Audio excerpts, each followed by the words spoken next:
Did you know that every minute about 20 people are physically abused by an intimate partner in the U.S.?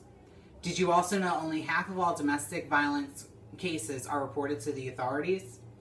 The National Coalition Against Domestic Violence defines domestic violence as the willful intimidation, physical assault, battery, sexual assault, and/or other abusive behavior perpetrated by an intimate partner against another.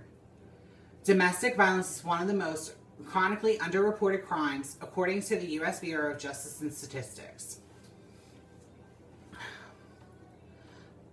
My goal today is to persuade you that it is important to report domestic violence to authorities, and also to persuade you to help victims of domestic violence by either raising awareness or volunteering. To help achieve my goal, I'll be talking to you about the most common reasons why domestic violence goes unreported, the reasons why domestic violence needs to be reported, and what you can do to help victims of domestic violence. According to the U.S. Bureau of Justice and Statistics, 42% of women never report being a victim of domestic violence, and 58% of men never report being a victim of domestic violence. The most common reason domestic violence goes unreported is because victims feel that it's a personal and private matter that they can work out between themselves and their abuser.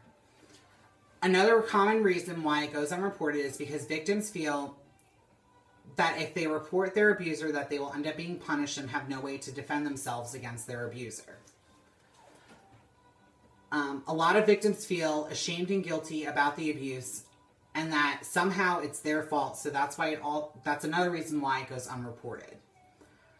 Another reason why domestic violence goes unreported is victims depend on their abuser for their housing and their finances. So if they feel as if they report their abuser, they'll have nowhere to go, and they don't know what to do.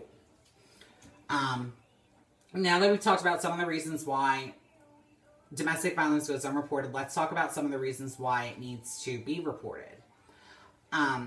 The first reason is that continuous domestic abuse could lead to severe injury, psychological trauma, and it could also eventually lead to death.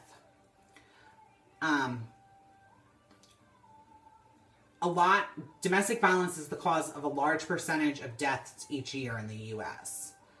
According to the National Coalition Against Domestic Violence, it's about 19% of deaths are related to domestic violence each year in the U.S.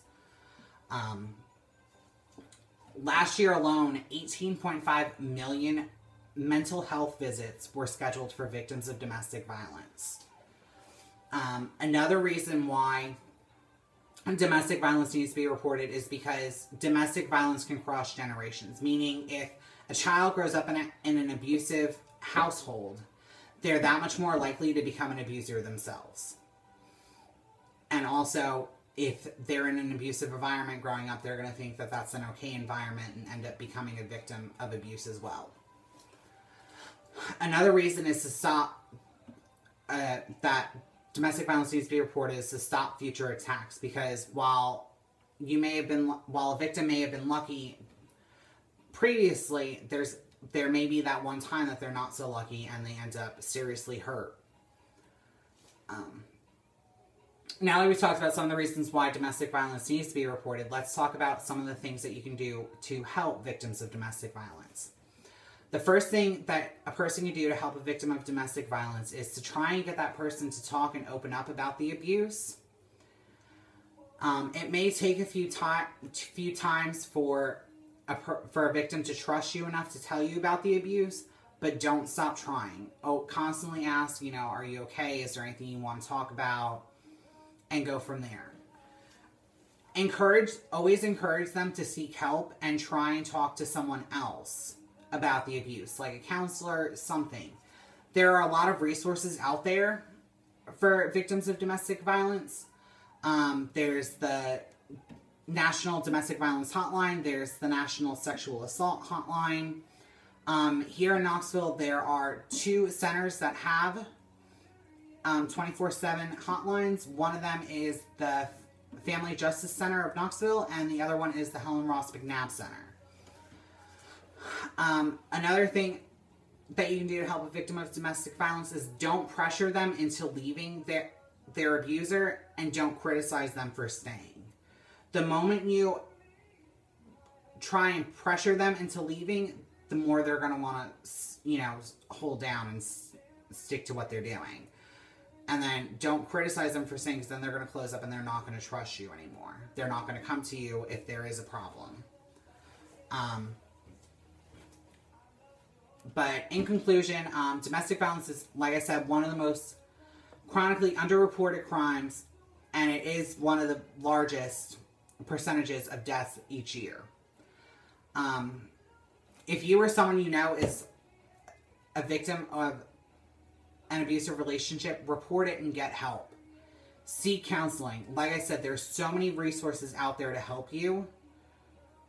And there are so many people, I'm sure there's so many people that you have in your life that will help you. Also, people, if you want to help a victim of domestic violence, you can volunteer at one of the shelters for domestic violence. There are forms on their websites to fill out to become a volunteer, and do everything you can to help. But this is definitely an issue that we need to raise awareness to, because this can't go on if we want the future to survive.